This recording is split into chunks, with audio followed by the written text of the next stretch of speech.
Baik, terima kasih. Selamat datang kembali para pemirsa yang hadir pada kesempatan hari ini. Selamat datang di channel kita, Pemat M Matematika, yang harapannya dengan menampilkan orang-orang yang cakep ya, dan rapi seperti bintang tamu kita hari ini. Meskipun biasanya kuliah nggak kayak gini ya, iya, tapi hari ini ada sesuatu yang berbeda, tampil rapi banget. Nah, ini tentu saja matematika yang bagi sementara siswa yang menakutkan atau takut itu, melihat gurunya yang cakep, yang rapi dan energik seperti ini, matematika bisa menjadi sesuatu yang tidak lagi menakutkan gitu. Terima kasih bintang tamu yang sudah hadir pada kesempatan ini. Sama-sama, Pak. Bisa memperkenalkan diri? Oh ya, baik. Nama saya Samsul Vandam Sigalingging, dengan mahasiswa Universitas Sanata Dharma juga, dan saya kuliah di Sanata Dharma. Seperti itu. Iya, kuliah Sanata Dharma S1 Pemat ya. Iya. Apa kok kaget tadi mendengar namanya? Serius Bang, Vandam. Iya, Vandam. Oke. Memang ada apa dengan Vandam Pak di internet situ? Vandam. Keren sih namanya. Tapi nggak menunjukkan apa-apa di situ ya. Baik, mungkin ini beda angkatan ya. Mungkin bisa diceritakan namanya. Mengapa? Antik gitu. Kalau Samsul saya tahu itu terkait dengan salah satu karya ya, dulu novel terkenal. Saya nggak tahu terbitan mana itu, Balai Pustaka apa itu ya, yang ada Datuk Maringgi sama Samsul Bahri, sama satu cerita yang legendaris itu, Siti Nurbaya gitu. Nah, ini nama Samsul, tapi nama belakang Anda itu cukup menarik. Nama lengkapnya siapa? Namanya Samsul Vandam Sigalingging. Nah, Sigalinggingnya sudah tahu ya, asalnya ya. Samsul, oke. Bisa diceritakan nama tengah itu apa gitu? Jadi ceritanya itu waktu itu abang saya, kalau di orang Batak itu abang itu kakak laki-laki.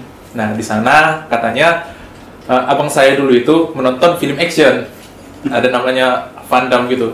Terus dia bilang sama ayah saya dan ibu saya, bikinlah nama keduanya Vandam gitu Pak. Gitu. Jadi makanya dibilang nama Vandam. Ada juga yang bilang kan Pak, Vandam itu kan kayak bahasa Belanda tuh Pak, Van Persie, pemain bola, Van der Vaart gitu Pak. Jadi ya banyak lah Pak, itu pemaknanya, ada yang kayak aktor, ada kayak dibilang orang Belanda gitu Pak. Iya, jadi kalau pas usia saya kenal betul yang namanya aktor, kan biasanya dari mana? Dari Perancis atau mana itu? Jean-Claude Van Damme itu. Dulu saya sering mengikuti film-film action. Ngomong-ngomong tentang Van Persie, Van der Vaart, saya juga mengikuti. Ya. Terakhir Van Persie, bukan terakhir ya, pernah main di Manchester United terus mendapatkan gelar sesuai dengan nomor punggungnya yang 20. Ya.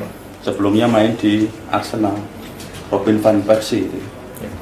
Baik, terima kasih sudah hadir pada pertemuan kali ini di sesi di museum ini. Saya ingin bertanya ini kok rapi banget ini. Ada apa gitu? Ya. Baru disidang sama narasumbernya Pak. Iya, jadi Mas Vandam itu hari ini baru saja menyelesaikan sidang skripsinya. Terus hari ini saya undang untuk jadi bintang tamu karena ada sesuatu yang menarik dari apa yang disampaikan tadi. Sesuatu yang ini jarang menjadi perhatian di program studi pendidikan matematika untuk mahasiswa yang akan skripsi.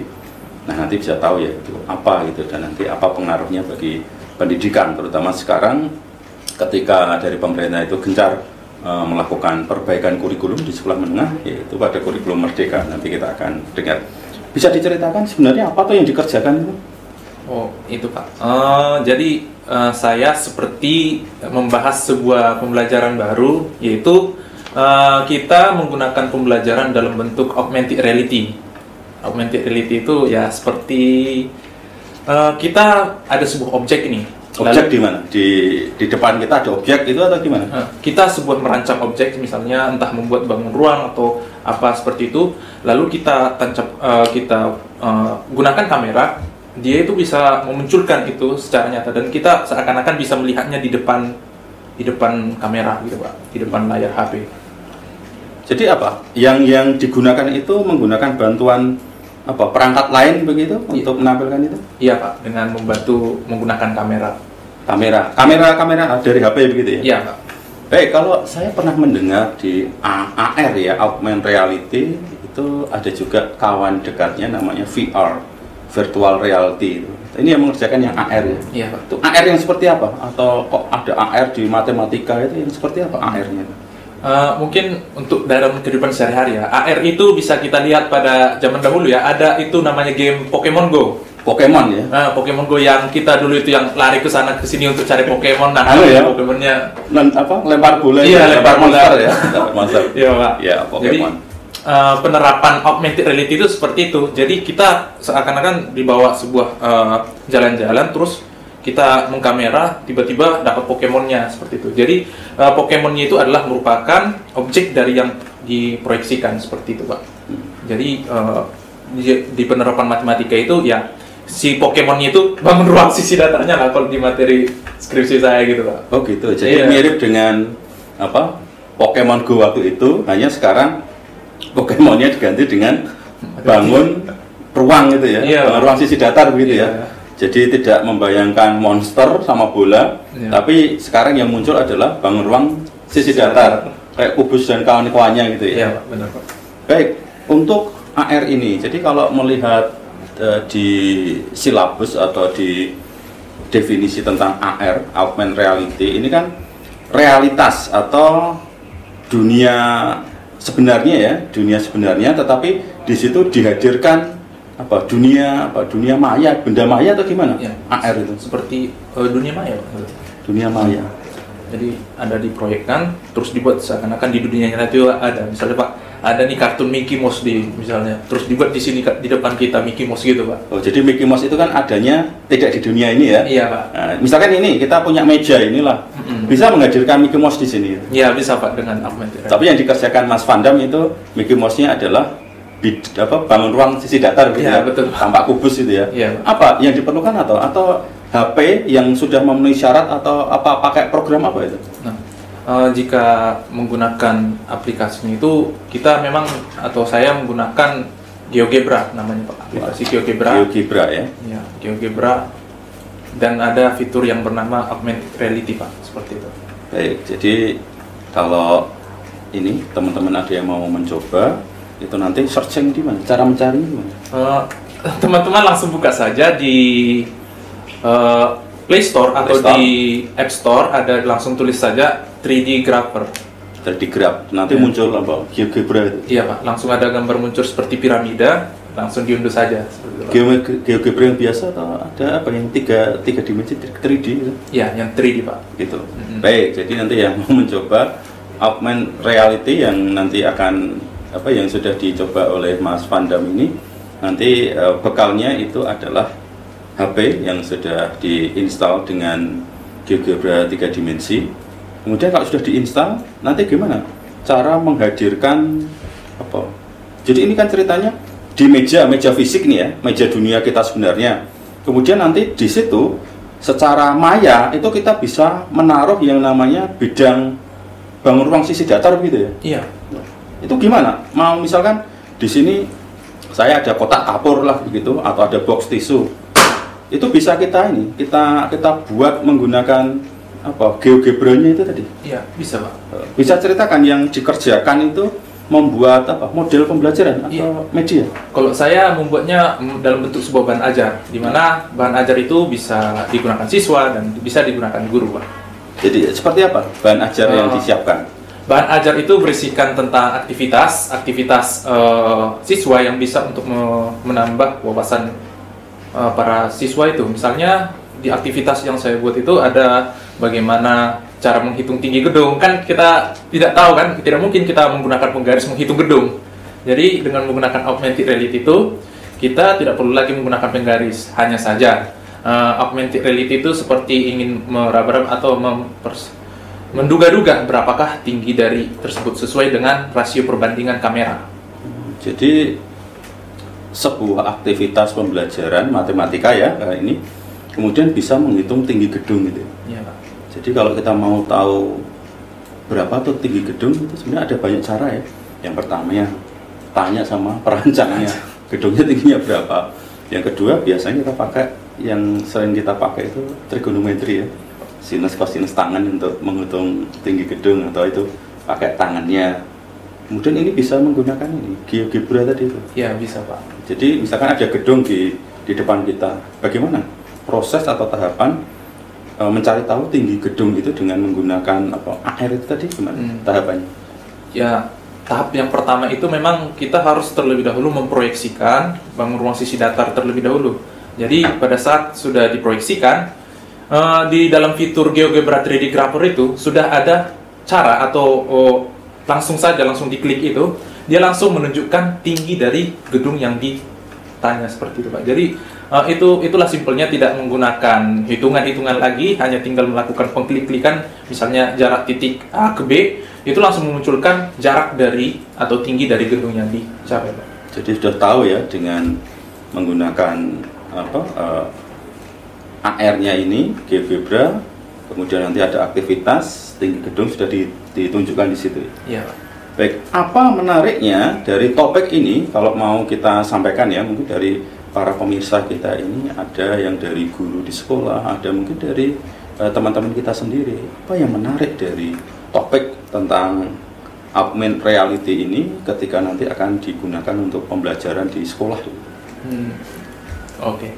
Kalau menurut saya sendiri, pada saat saya menduduki bangku SMP ya Pak, kami dulu itu disuruh, ayo gambarkan di buku kotak-kotak, gambarkan kubus, gambarkan ini, terus tentukan mana ini, mana sisi, mana bidang gitu Pak.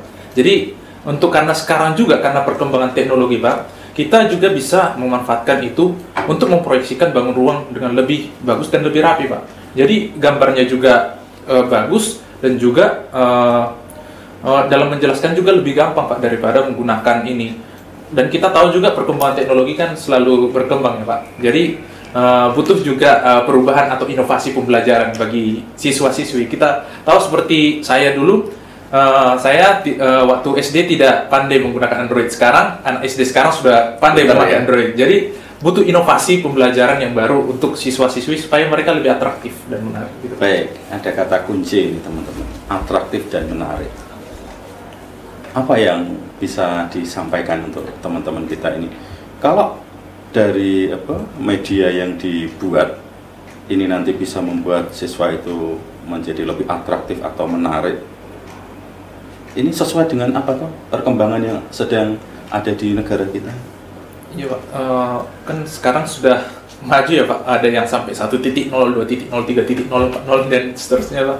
Jadi seperti kita harus mengikuti perkembangan zaman. Kita hanya perlu ingin mengikuti perkembangannya, tidak perlu kita harus sampai membuat apa. Ikuti perkembangan saja Pak. Ikuti perkembangannya, jadi supaya selalu tanggap zaman begitu. Iya Pak.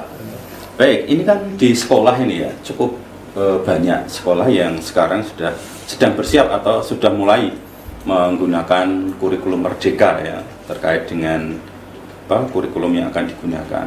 Ini relevan tidak atau di mana relevansinya dari media yang dibuat oleh Mas Vandam ini dengan kurikulum baru? Iya. Jika saya lihat, saya juga melihat apa itu kurikulum merdeka Pak.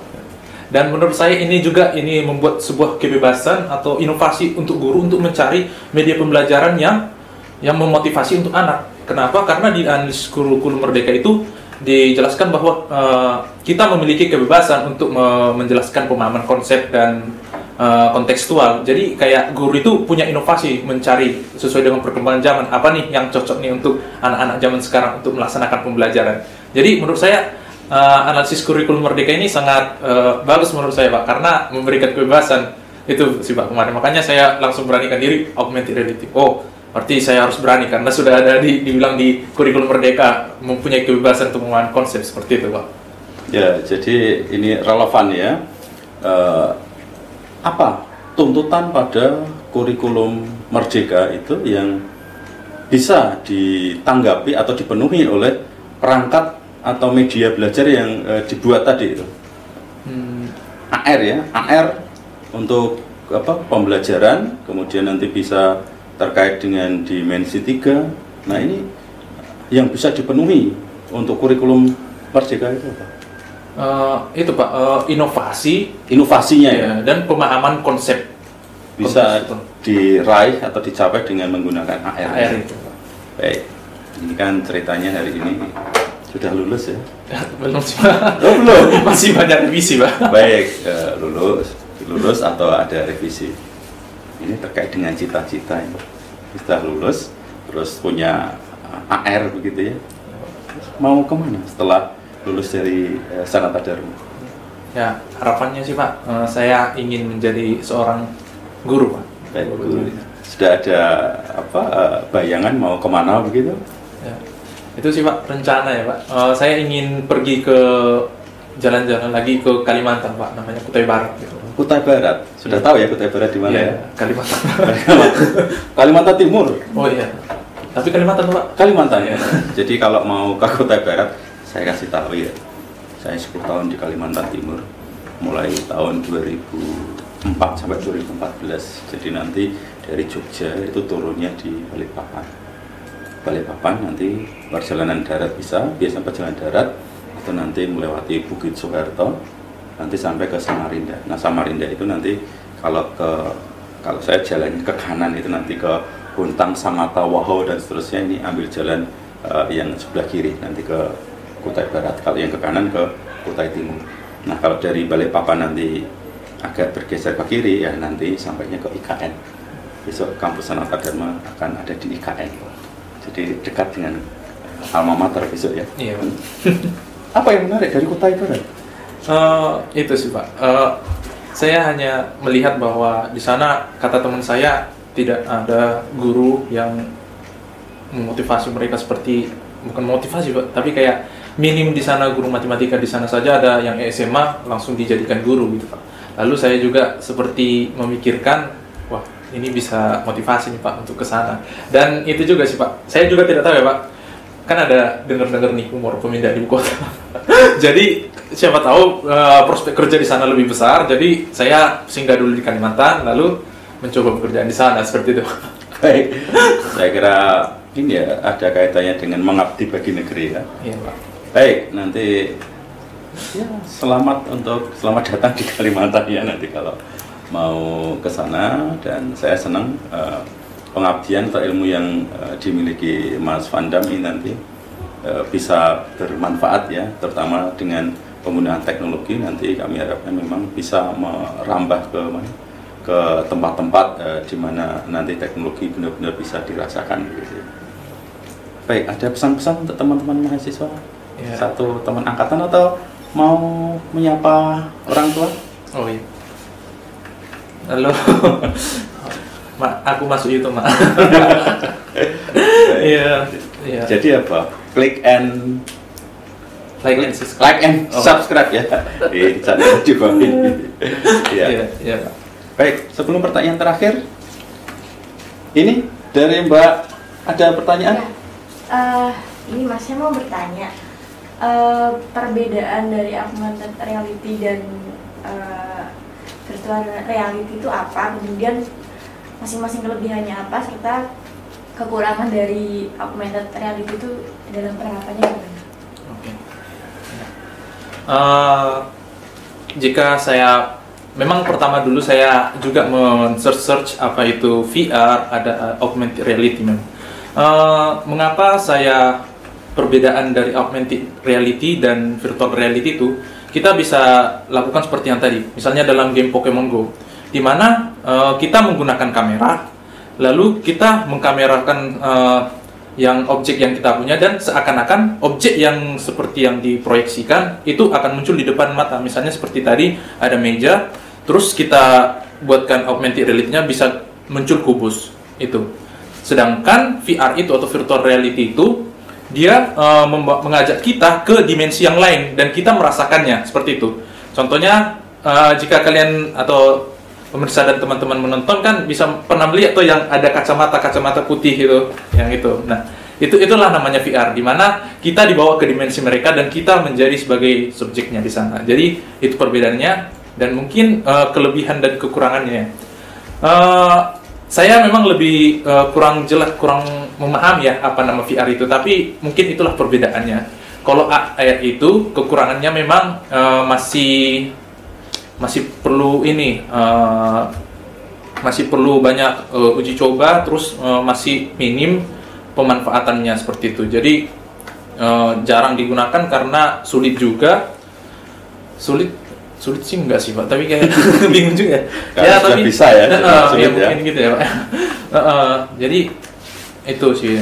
Terus dia membutuhkan perangkat gitu. Jadi kalau untuk augmented reality menggunakan kamera, sedangkan pakai kamera HP atau menggunakan kamera lainnya, sedangkan VR dia menggunakan kacamata atau program-program yang untuk memunculkan objek atau latar yang sudah disajikan seperti itu.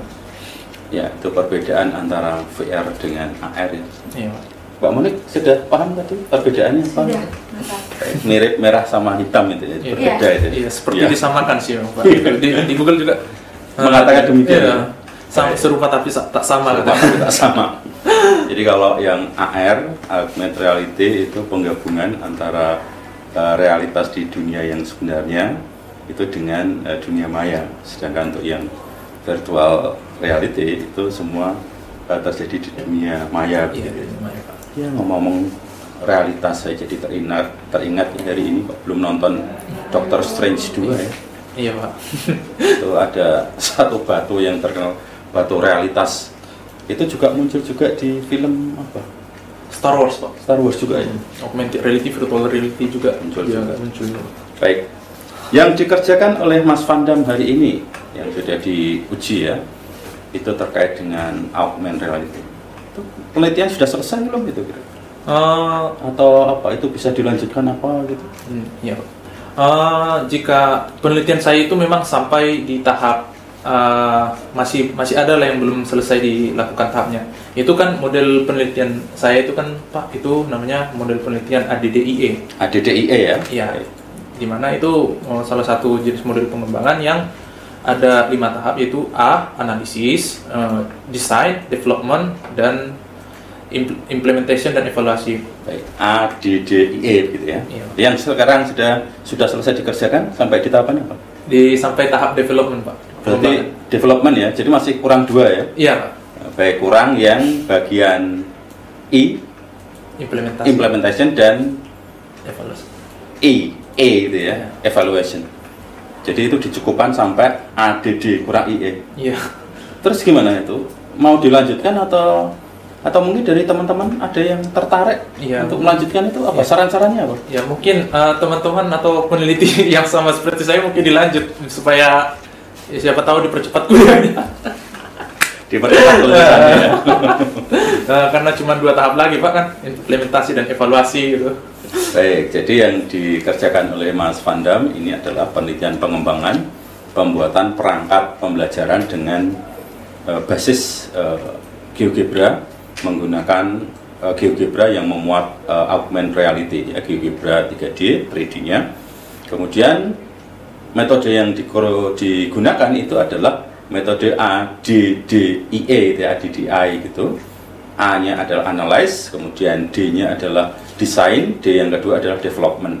Nah, untuk menyelesaikan metode ini masih perlu 2 tahap lagi, yaitu I, implementation, dan pada E, evaluation. Nah, ini yang dikerjakan oleh Mas Van Dam ini belum selesai sampai ke 2 tahapan yang implementation dan pada tahapan evaluation.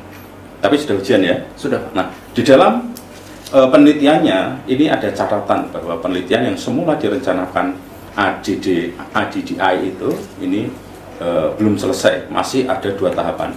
Jadi ini ada tawaran pada teman-teman yang tertarik dengan topik ini. Tawarannya apa Pak? Jadi saya menawarkan. Apa tawarannya? Banyak tawarannya. Itu yang pertama kan metode penelitian yang dilakukan belum sampai pada tahap I dan E. Dan juga topik saya ini kan sampai ke dalam bangun ruang sisi datar. Mungkin teman-teman yang lain bisa langsung ke bangun ruang sisi lengkung agar ruang 3 dimensi bisa selesai. Baik, jadi yang sekarang dikerjakan itu dicukupkan, tetapi masih ada peluang untuk dilanjutkan, yaitu tahapan implementation dan tahapan evaluation. Jadi untuk teman-teman yang hari ini belum punya topik dan tertarik dengan AR gitu ya, augmented reality, nanti bisa melihat kembali atau nanti bisa kontak dengan Mas Samsul Van Dam ini untuk melanjutkan penelitian yang sudah dilakukan. Jadi ini sudah ada ya mungkin 60% jalan atau 70% jalan. tinggal dilanjutkan bagian implementation dan bagian evaluation-nya. Nah, kemudian dengan data yang tentunya data yang sudah dibuat oleh Mas Samsul ya, itu kemudian dilakukan mengerjakan tahapan yang implementation dan tahapan evaluation-nya. Itu perlu berapa lama kira-kira kalau menurut hitungannya Mas Samsul? Untuk tahap implementasi dan implementation dan tahapan evaluation. Mungkin karena sudah tahap analisis, desain dan development sudah selesai, mungkin untuk tahap implementation mungkin membutuhkan beberapa bulan ya Pak, mungkin sekitar 3 sampai 5. Karena yang membuat lama penelitian ini adalah bagaimana cara merancang, lalu mendesain dan mengembangkan bahan ajar itu Pak. Jadi mungkin butuh sekitar 3 sampai 5 bulan. 3 sampai 5 bulan. Apa tuh yang perlu dikerjakan pada tahapan implementation dan apa yang perlu dikerjakan pada tahapan evaluation? Seperti implementation itu kan namanya adalah menguji coba. Di mana menguji coba itu kan kita membutuhkan subjek atau guru atau siswa yang mau langsung menggunakan produk yang dibuat. Jadi butuh waktu yang cukup lama dan juga butuh juga pengalaman yang sudah pernah, seperti misalnya guru juga sudah pernah mengikuti metode penelitian itu agar lebih valid dan lebih efisien seperti itu Pak. Oh, untuk tahapan yang evaluation-nya? Untuk tahap evaluation-nya itu adalah tahap di mana komentar dari yang diberikan dari penilaian tersebut dikembangkan oleh peneliti atau mungkin mengevaluasi, misalnya ada komentar ada yang perlu dikembangkan gini-gini, itu adalah merupakan evaluasi dari perbaikan dari tahap penelitian itu. Tahap yang sudah dikerjakan sebelumnya ya? Iya.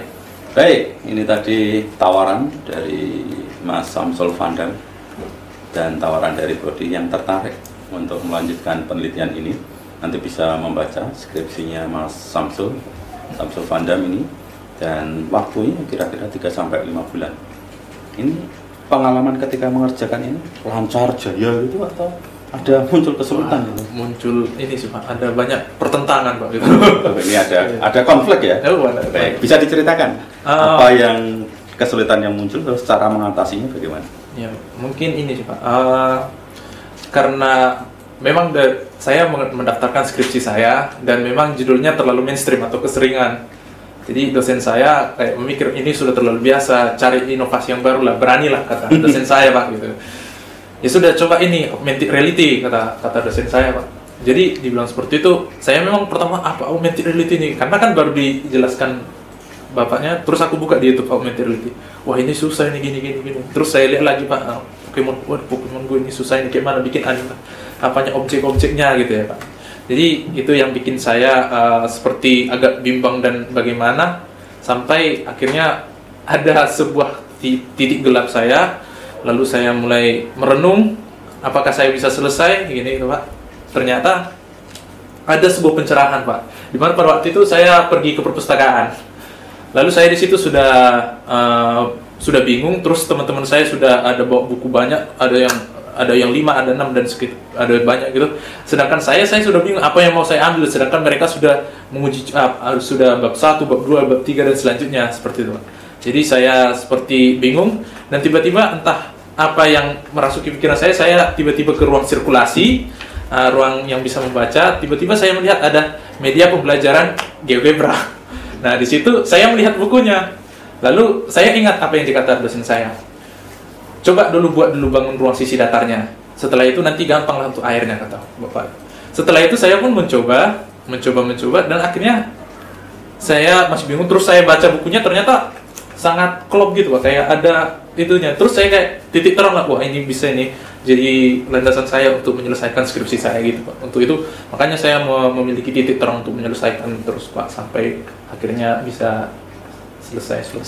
Baik, jadi salah satu titik terangnya itu ada di perpustakaan ya. Iya Pak. Jadi ini pesan juga untuk teman-teman, bagi yang hari ini ada kesulitan belum menemukan titik terang, ini pengalamannya Mas Samsul Vandam, itu harus kerasukan ke perpustakaan itu ya. Dan ternyata di sana ada jawabannya.